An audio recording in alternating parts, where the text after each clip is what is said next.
The Hunger Games: The Ballad of Songbirds and Snakes is the long-awaited adaptation of the Hunger Games prequel novel, The Ballad of Songbirds and Snakes. It's been nearly 10 years since the conclusion of our adventure with Katniss Everdeen in the Hunger Games Mockingjay Part Two.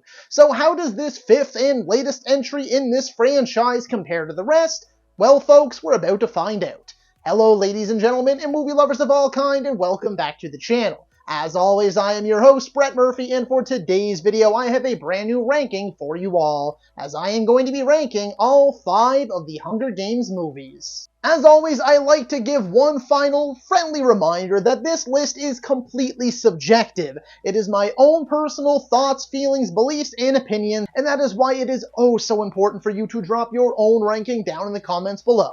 One last final note before I hop into the actual ranking: if you're a fan of movie rankings, then I have an entire playlist dedicated to all of the movie rankings that I have done, and there are well over 100 videos currently in there for you to enjoy. So if movie rankings are your thing, then be sure to check out that playlist because I guarantee you'll find something you like. And so without further ado, let's hop right into things. Number 5. The Hunger Games Mockingjay Part 1.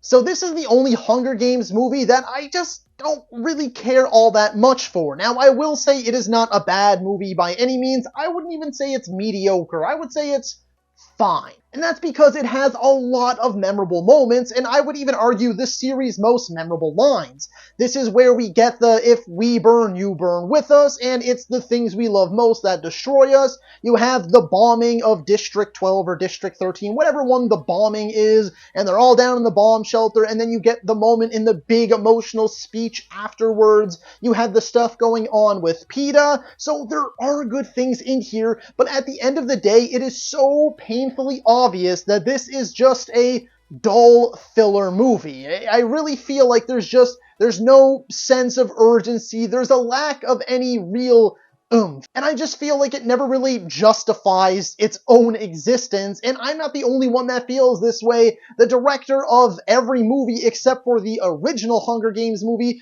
just recently said in an interview that he wishes back then they didn't chase the trend of splitting the final movie into 2 parts, and he wishes that Mockingjay was just one movie, and so do I.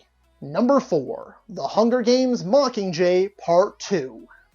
This one is really only slightly above Part 1 for me, for many of the same reasons. The positives out of the way first, there are still a ton of memorable moments in here. I love everything that has to do with Katniss and her little team making their way through the Capitol, fighting off all of the traps and sneaking around and that stuff. I think all of that is great. I think the Capitol bombing run that kills Prim Everdeen was really shocking at the time as someone who had not read the books then. That was great, real solid emotional stuff, and I like the interactions between President Snow and Katniss, and the thing that happens towards the end there when Katniss realizes she was just replacing one evil with another. But in the end, the movie left me fairly unsatisfied. Like the conclusion to Katniss's story, where everything leaves off, I just didn't feel fulfilled. Now, I know not everything has to be all hunky-dory and big happy ending.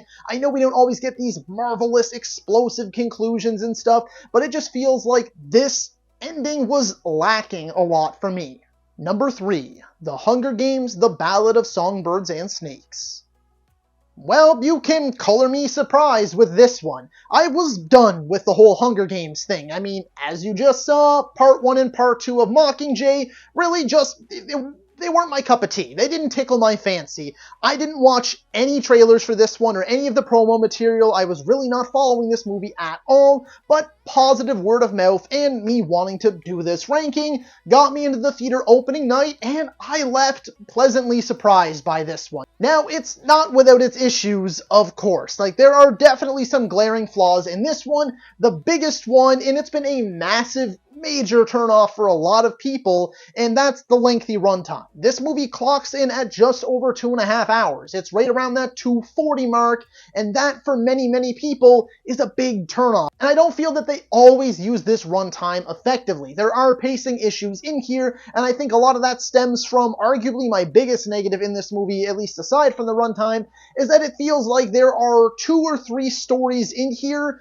stitched together. Because you see the full run of this old school version of the Hunger Games, then that's only like an hour and 20 minutes into the movie, so you still have like an hour and 20 minutes left. Now, the first 2 major stories in this movie I loved individually, but I just found they were very loosely and flimsily connected. And then the third, I don't even know if you can call it a third story, I felt that there was a lot more to explore there, and that only takes place over the last like 10 minutes of the movie or something. So it feels like this would have benefited from being like a 6-part miniseries instead, where each of these stories, each of these portions of Snow's life were chopped up over like 2-hour-long episodes. But instead, it's like they had these ideas for this 6-part miniseries and crammed it into one nearly 3-hour movie.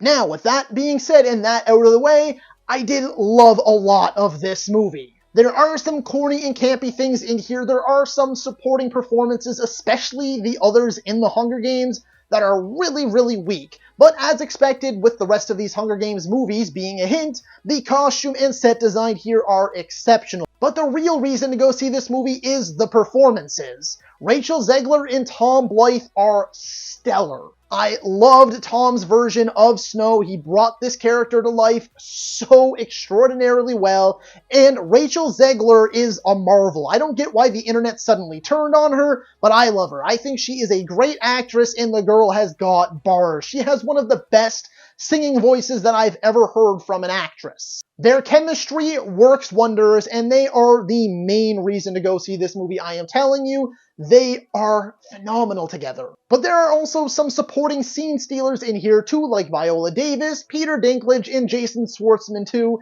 is also hilarious. And like I referenced earlier when saying that this movie did feel like 2 or 3 different stories stitched together, the beginning stretch with the Hunger Games I thought was awesome, and then the second stretch, which I don't want to get into spoilers on, I also thought was really solid and had so many good elements in there. But it just feels like there was too much movie in there for this one movie. Nevertheless, though, if you're a fan of the Hunger Games, I definitely do recommend this one despite the lengthy runtime. I really feel a lot more people should go out and support this one because it deserves it. Number 2, The Hunger Games.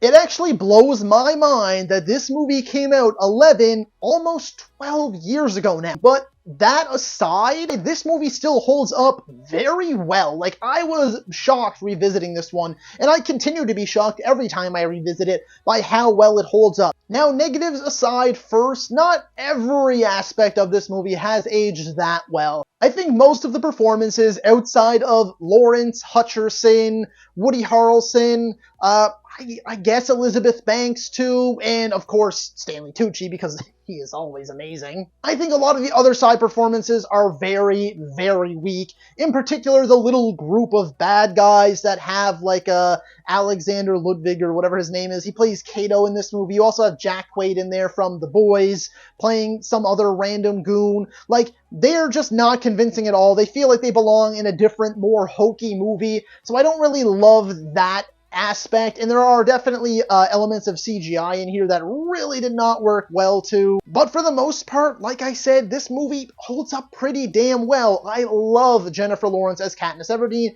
This was her big breakout moment. She became a massive, major star after this one, and deservedly so. She's gone on to do just incredible things. And overall, as an introduction to the Hunger Games, as someone who did not read the books at this point, I was wowed. I loved the idea. I loved the colorful costume. I loved the just weird and wacky world it was set in. I loved the setup of like the districts and the capital and the way you could tell the difference between all the districts and the capital. Everything just came together so nicely. Yes, of course, I personally would have preferred this movie to have been R-rated or just leaned even more into the PG-13 rating because it felt like a very, very tame PG-13. Nevertheless, though, I'm going to repeat once again, this movie holds up. Number 1, The Hunger Games: Catching Fire.